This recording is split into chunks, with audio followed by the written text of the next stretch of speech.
last year was overachieving, yes. But for this offseason, it seemed weird. It felt less like progression and more like moving chess pieces around to get a better shot at the king. Kyle Van Noy got cut after a year, but the wide receiver core was reinforced with several acquisitions. They didn't bring in Will Fuller and Jalen Waddle for nothing. They know the X factor is Tua. It's only been 1 year, yet there are people already calling him a bust. Now, if he struggles this year, there may be smoke to that fire, but it's way too early to do that. Miami has potential, and they'll want to have staying power. I just hope the same happens for Xavier Howard.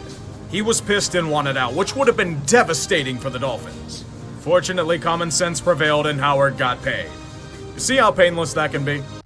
The AFC seems to be top-heavy again, but there's a ton of competition in the middle, and that's where the intrigue will come into play.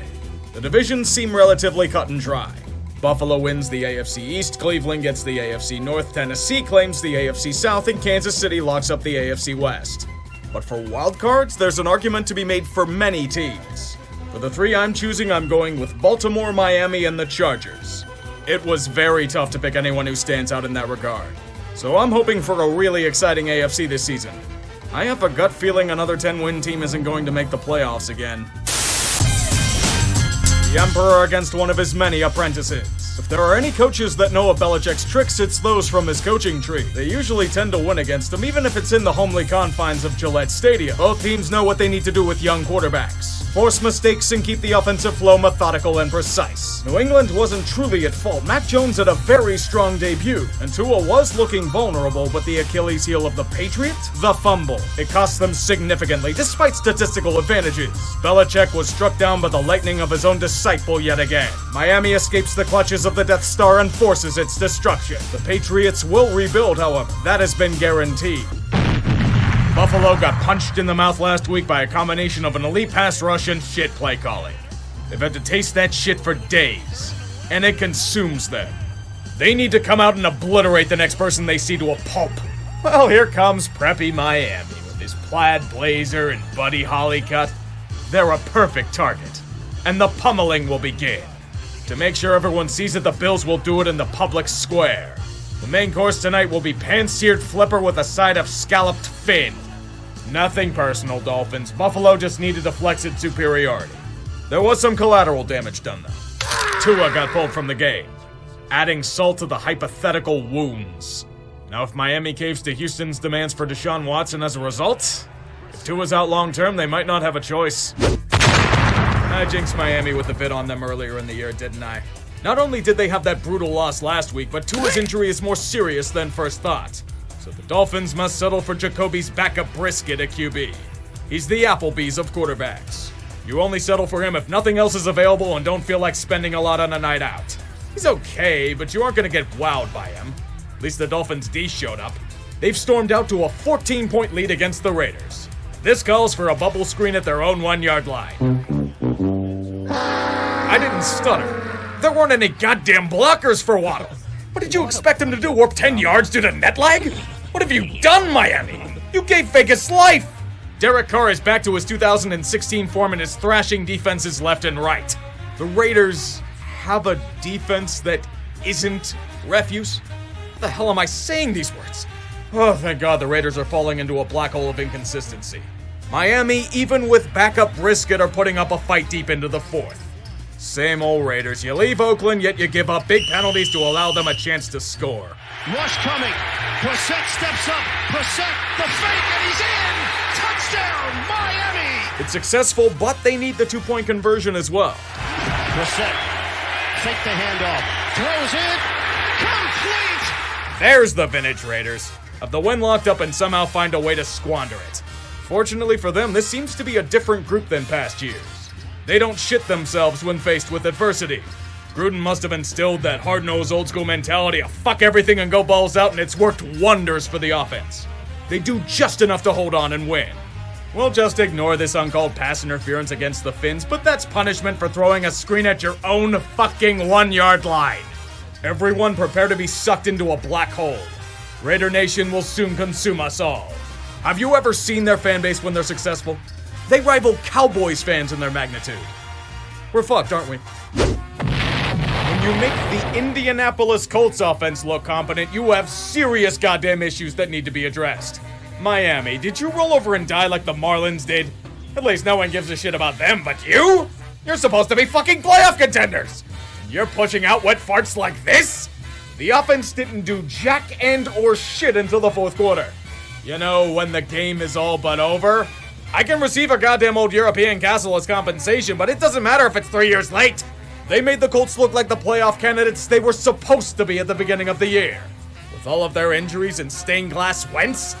Fuck you. Get out of here until you find a real offense, you bastards. Sorry, Miami, but your brutally disappointing season isn't getting any easier. You get Tampa Bay, and the relentless immortality of Tom Brady piercing the heart of your team defense. Wasn't this defense supposed to be good or something? Or am I thinking of something else? Because it's as if Miami is back to tanking again. The Buccaneers used this as a rehearsal game as they utterly routed their opponent in nearly every facet. Bonus points to Jacoby Brissett for toughing it out with injury, but good lord, Dolphins! Do something!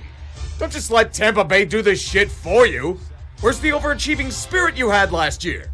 Don't tell me you're just gunning for another top draft pick again. Wait a minute. Doesn't Philadelphia have their first round pick this year? Oh, fuck.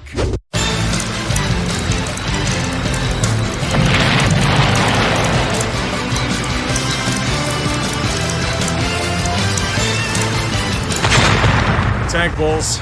They're so uncared for that America outsourced this game to London. Maybe someday those chaps won't get teams that grind their dicks into a blender. And maybe someday the Dolphins will learn not to rupture our fucking spleens when they have a shred of expectation. Remember when we thought Shane Gailey was the thing holding back Miami's offense from greatness?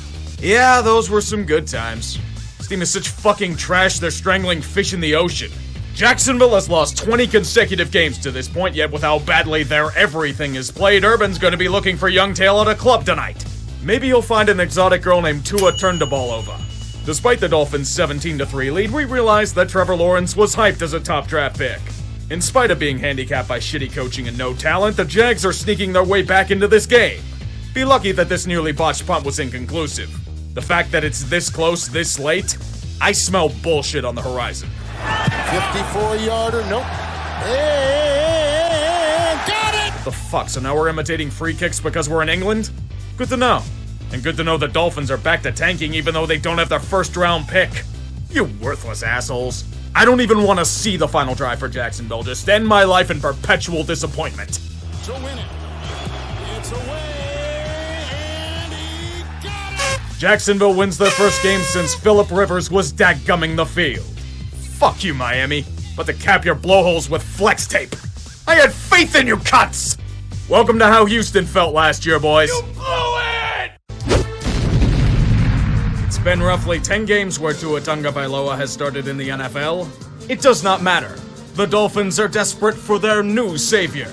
Trading for Deshaun may be a Hail Mary pass to save people's jobs and could result in long-term damage to the organization, but I need to ask this, Miami. Can Deshaun block or play defense?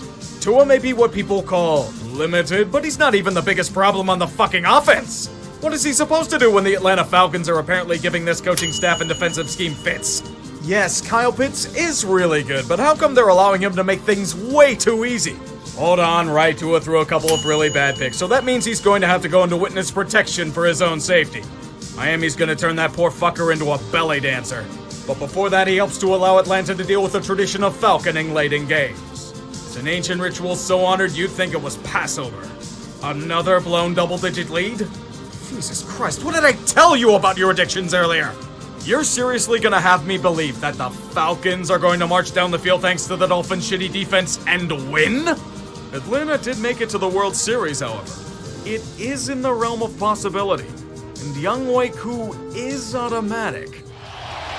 Younghoe Koo for the Falcons victory, and How in the hell do you out-Falcon the Falcons? Miami's now 1-6 with the season all but over. But don't worry about the shitty defense and O-line. Deshaun Roethlisberger is going to massage out a happy ending for you boys. He dealt with the same shit in Houston. It's looking uncertain there for a hot minute.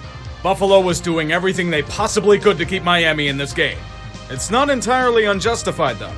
The Bills have had a few of these hiccups throughout the season, and the Dolphins were considered to be playoff contenders before the season. Instead of a route, it's a defensive duel to start the game. key stops all around, both offenses failing to gain traction, so Buffalo took their team into the shop at half. They figured out the problem. Someone accidentally put the team in 2018 mode. That's an easy adjustment. A few tweaks, allow Josh Allen to do his thing, and we have ourselves a Buffalo team that gets it together to maintain supremacy in the AFC East. Buffalo may have a victory, but the real winner here is Howie Roseman. His trade with the Dolphins at the draft continues to bear fruit. And like the past few weeks, Miami will blame Tua for this when he wasn't the main issue. Everything was fine until I made that goddamn video about them. Why did I give them the kiss of death?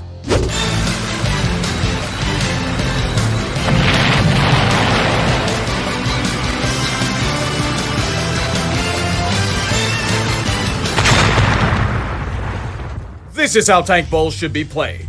Both teams doing everything in their effort to lose this contest. Every single one counts on the road to the number 1 pick. The Dolphins may not have their first rounder, but with Tua out of action yet again, they must rely on Jacoby Brissett to ruin everything. Tyrod Taylor may be back for Houston, but he and Miami got into the spirit of the tank by running a kitchen for the less fortunate. 3 turnovers for the homeless. 9 of them in total. Many left the rec center with full bellies tonight. This game was a shit show. Sloppy football, chaotic execution, and desires to punt away the season for a brighter tomorrow. It was abysmal perfection. The worst part of it all was that it had to end. The Dolphins saved themselves from more humiliation and allow Houston to win the almighty Tank Bowl. Their quest for the top draft pick continues on. The only thing that would have made this game better is if Sparrow Ditas was on the call. Oh, now you bother to show up, Miami. Now you show up! Not when the games mattered, but here on this random-ass Thursday night in November against an AFC division leader. It wasn't even a close match where they played ugly and won. They put on a clinic on how to beat the Ravens' offense. Properly containing Lamar Jackson in the rushing attack? Giving Lamar fits by changing zone reads to prevent dissection of the secondary? Where has this defense been all season? This is the kind of rock-solid unit I was expecting out of them before the year. And the Dolphins are trying to lose. Brian Flores is out here making baffling moves with his QBs. The worst part about all of this isn't that we still don't know what the hell Baltimore is. And it's not in the endless blown coverages by the Ravens D. It's that the refs and their bullshit rules robbed us of a fat guy touchdown for the ages. On this blessed play, this lineman had the reflexes of Franco, the rumblings of the bus, and the grace of Lynn fucking Swan. Nobody cares if it's blatantly illegal. Fat guy touchdown trumps everything, even the rules. I am irrationally pissed about this, and I think Ravens fans are about this game.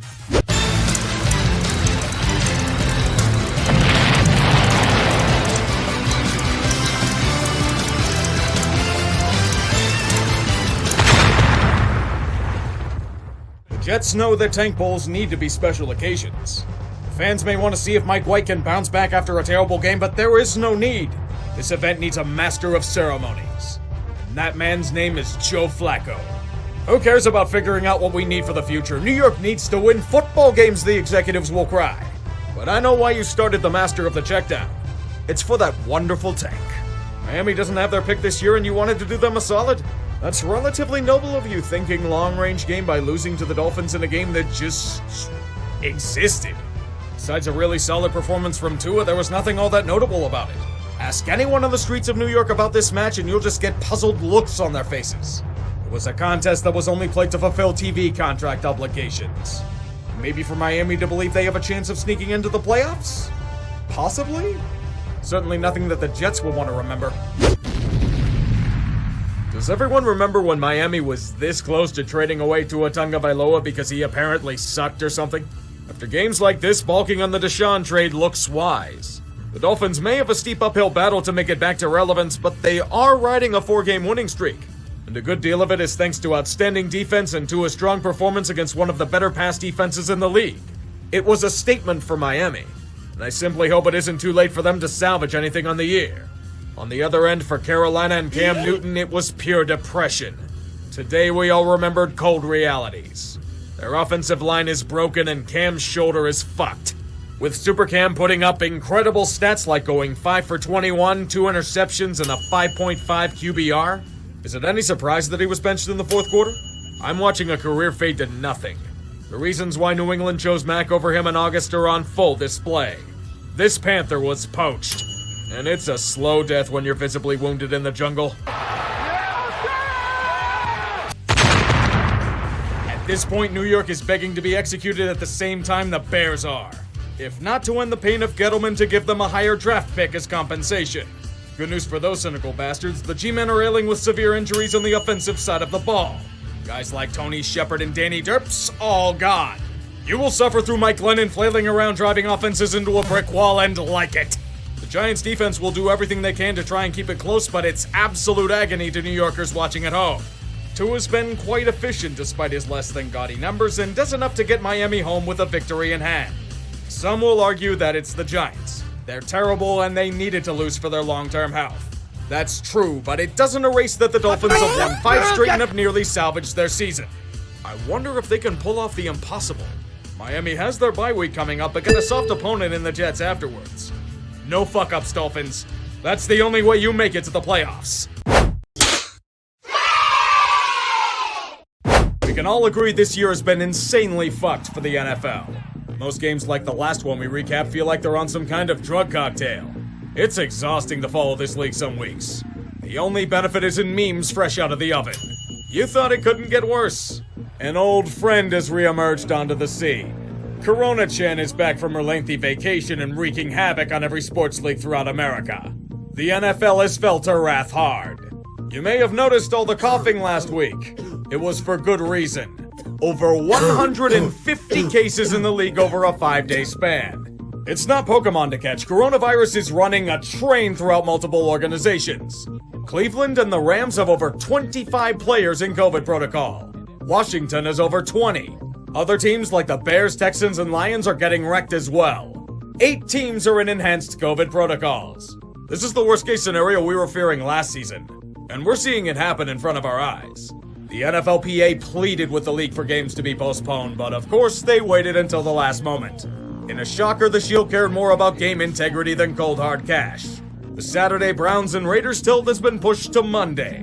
Seahawks versus Rams and Reskins versus Eagles have been rescheduled for Tuesday. We have it again in doubleheader form, boys! Tuesday night football! Any chance we can get a Wednesday night game? For all the glorious memes? It was looking really goddamn suspicious for the Dolphins a few months ago, man. A team expected to be a dark horse for playoff contention outright craters to a 1-7 record? Nearly trading for Deshaun Watson despite everything telling them not to? I was wondering if we had jumped the gun on how well they were rebuilding. To be frank, I don't know what it was, but it felt like something finally clicked. Miami, despite all they've done to sabotage themselves, have roared back to playoff contention. This game against the New York Jets wasn't really a win as it was a microcosm of their season. Things were looking quite ugly at first. A multi-score deficit in a game they needed to win? Yet they don't give up. They keep finding ways to grind at a scrappy Jets team to get back into the game and take the lead. Miami keeps making mistakes, but they don't break due to them. This includes a poorly thrown pick six that has every Dolphins fan begging for Deshaun. The old Dolphins would have crumbled. This Miami team has resolve. They rebound from the shitty play and regain the lead with a touchdown. The good news is that it's enough to escape with a win. The defense clamps down and does the rest. Congratulations, Dolphins. You've successfully salvaged your season. The Saints, Titans, and Patriots all need to be beaten if you want a playoff berth. It's near impossible, but never say never. If you did, you'd have given up weeks ago. Miami may have had a really shitty start to their season, but they've had one of the most Mickey Mouse bounce backs of any team that has ever returned to prominence. It's praising with faint dams.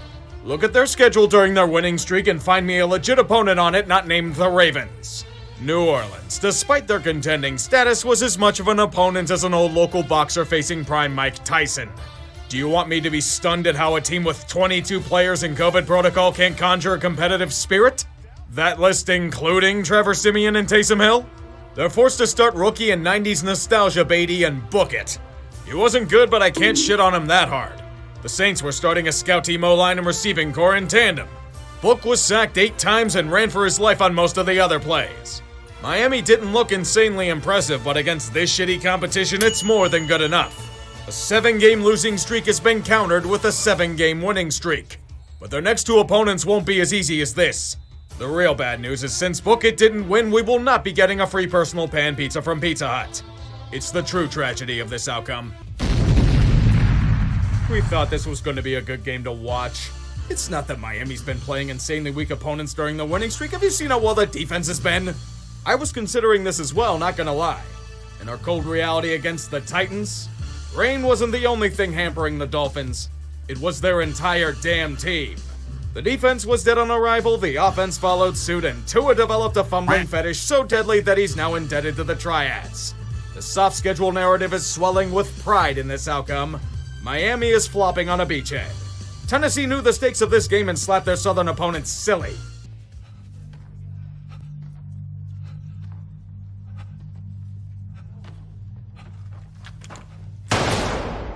Miami Dolphins eliminated. In this final week, the Patriots must traverse deep into the jungles for a chance at a home playoff game. They journey to a horrible land they call Miami. It's a place that has been kryptonite for New England. No matter what they do, they always seem to lose down there. Lo and behold, the Patriots struggle to maintain any sort of form and are cannibalized by local tribesmen.